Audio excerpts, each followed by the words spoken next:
تاسو ته موږ یې درکوو چې یو خصوصي شرکت راغلی ده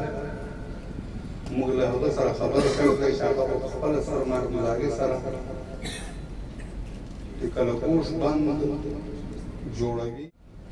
خو زموږ عزم دا ده چې زه دغه پروژه په لړکو یا په بازو باندې نه تقسیم کوم چې دا اول فاز دا دوم فاز موږ د ټول کانال افتتاح کړی ده او کوو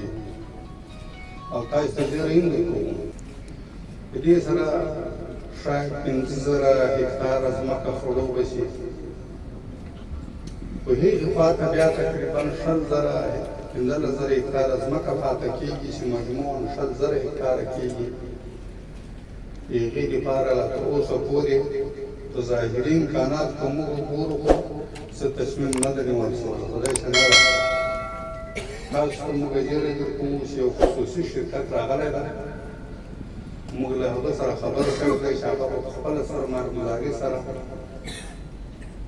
د کلکوش بند